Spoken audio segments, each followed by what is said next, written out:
చాలా సంతోషం. ఈరోజు నెల్లూరు జిల్లా జాయింట్ యాక్షన్ కమిటీ అన్ని జమాత్లకు చెందిన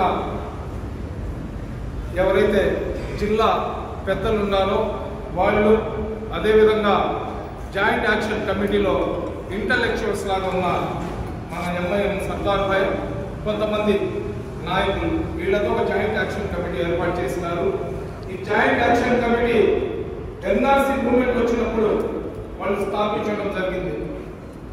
జాయింట్ యాక్షన్ కమిటీ అంటే అందరినీ కలుపుకొని అందరినీ తోడు తీసుకొని వెళ్ళేదాన్ని జాయింట్ యాక్షన్ కమిటీ అంటారు. కొందరిని కలుపుకొని కొందరిని తోడు తీసుకొని వెళ్ళే పని అయితే ఈ మీటింగ్ పెట్టాల్సిన అవసరం లేదు.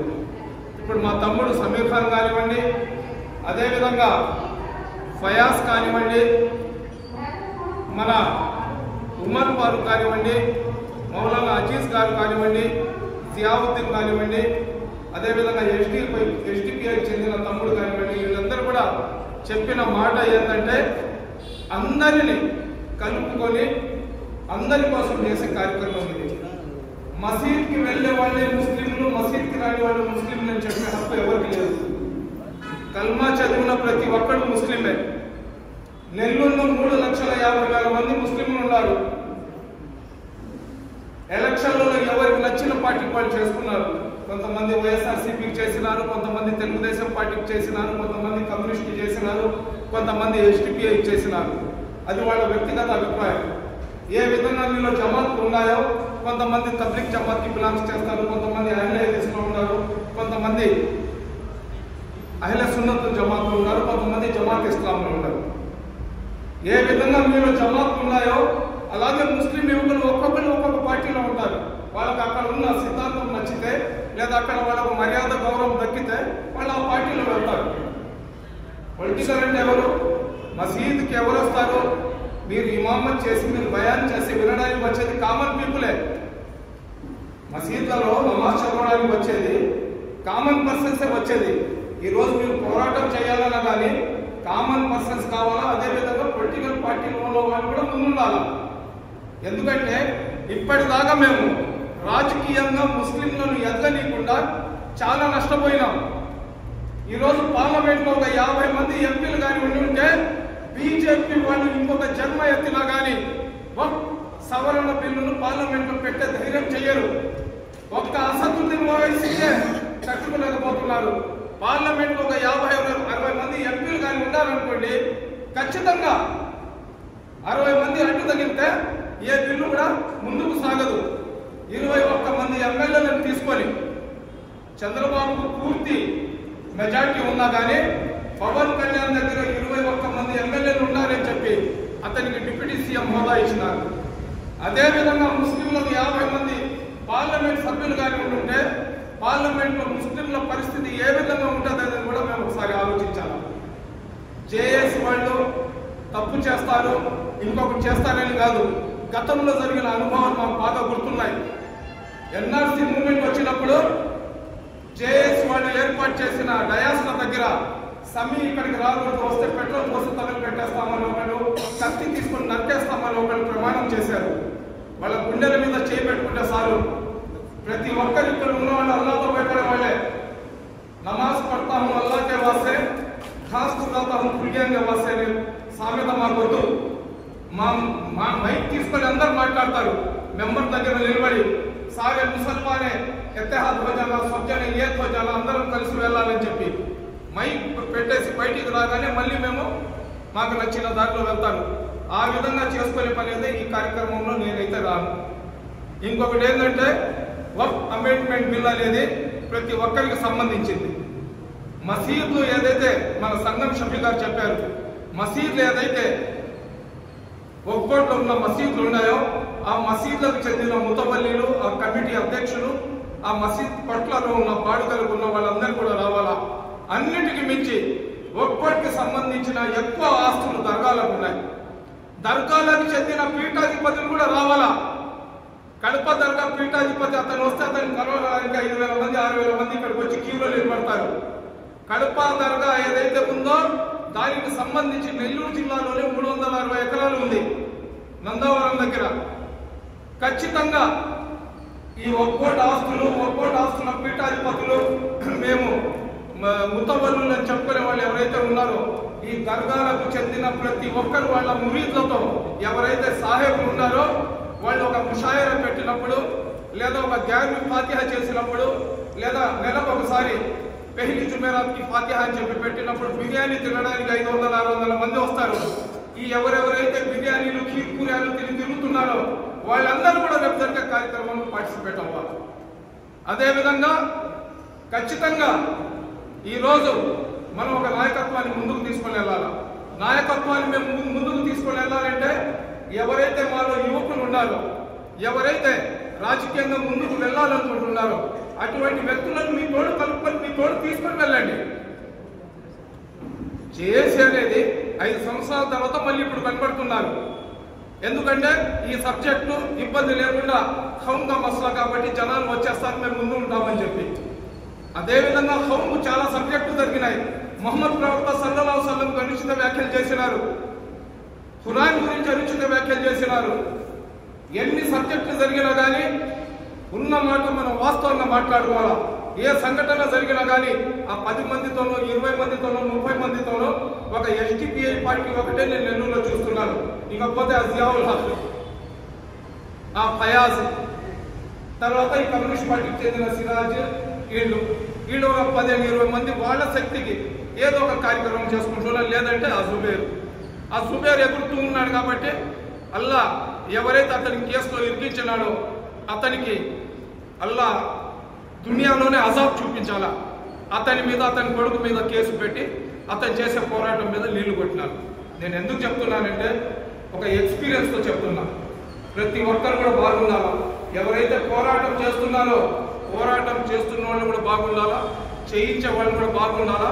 మనం చేసిన పోరాటం వల్ల ముస్లిం సమాజానికి లాభం రావాలి. కాబట్టి ఒక్కోట్లో ఖచ్చితంగా సుప్రీంకోర్టులో మనీష్ పాండే అని చెప్పి ఒక అడ్వకేట్ ఉన్నారు. గౌరవ సుప్రీంకోర్టు బార్ అసోసియేషన్కి సెక్రటరీ అతను. నిన్ననే అతనితో మాట్లాడడం జరిగింది. ఖచ్చితంగా నేను కూడా సుప్రీంకోర్టులో ఒక కేసు వేస్తున్నాను.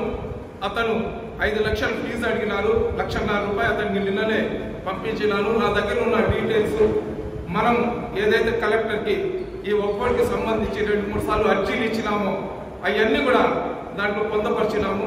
నెల్లూరు నుంచి సుప్రీంకోర్టులో మేము కూడా ఒక కేసు వేస్తున్నాం.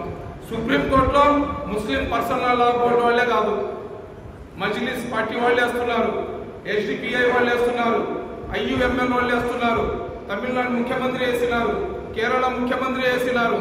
అదేవిధంగా చాలా తన్జీంలకు చెందిన అన్నిటికి మించి ముందు ఏదైతే సుప్రీంకోర్టులో కేసు వేసినారో కాంగ్రెస్ పార్టీ వాళ్ళు మొత్తం దేశంలో ఒక 1000 మంది దాకా సుప్రీంకోర్టులో వాద్యాలు వేస్తున్నారు.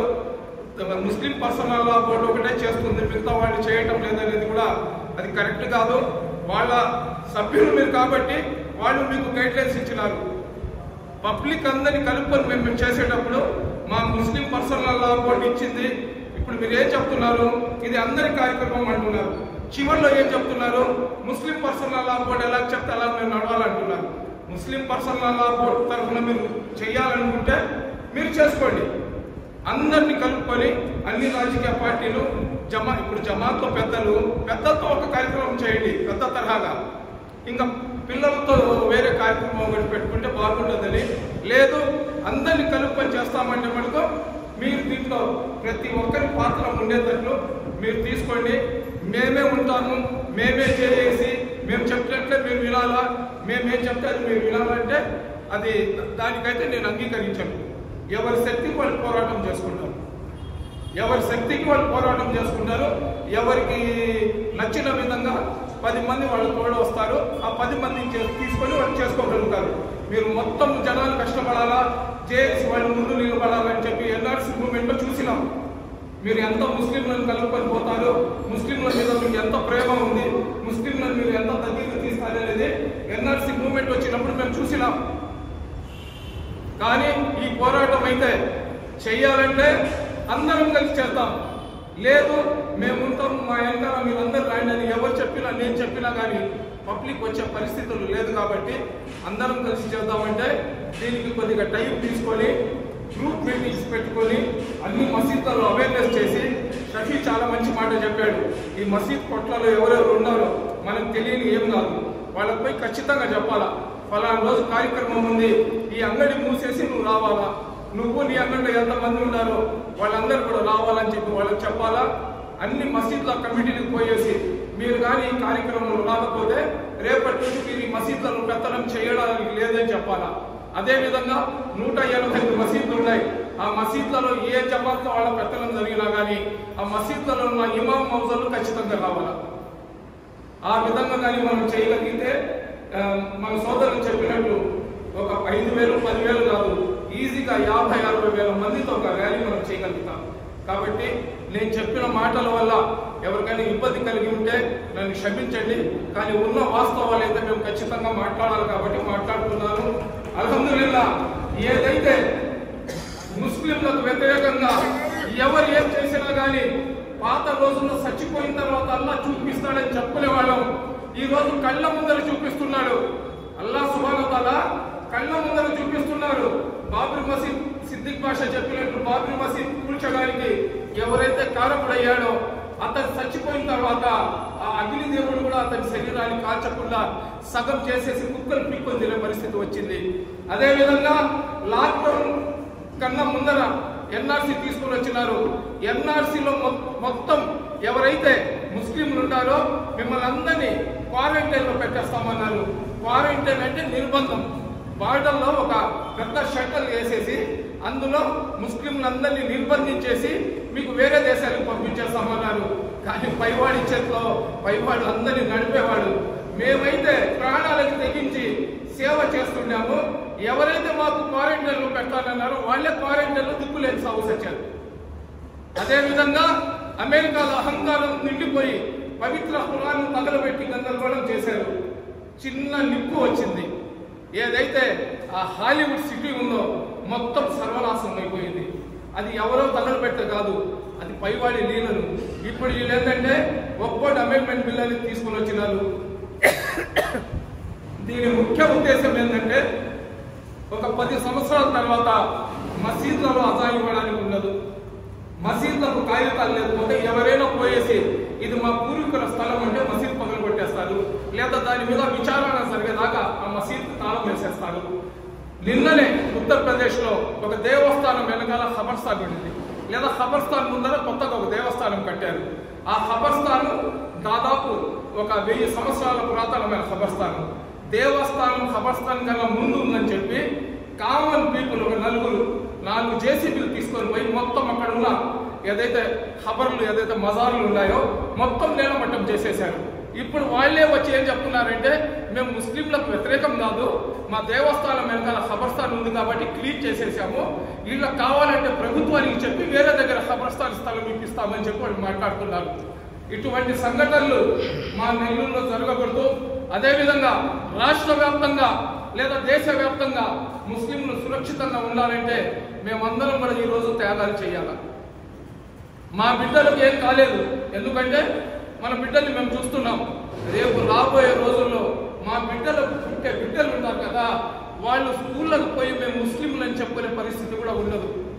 కాబట్టి ఇక్కడ ఉన్న ప్రతి ఒక్కరు, ఈ కాలంలో బ్రతుకుతున్న ప్రతి ఒక్కరి మీద అల్లాహ్ సుబ్హానహు వ తఆలా ఏంటంటే ఒక టెస్టింగ్ లాగా ఈ సమస్యలన్నీ తీసుకుని వస్తున్నారు. ఎవరో చేస్తారని మేము కూర్చుంటే ఏం కాదు, మేము చెయ్యకపోతే ఎవరు చేస్తారనే ఆలోచనతో ప్రతి ఒక్కరు ముందుకు వచ్చినప్పుడే మేము సక్సెస్ అవుతాం.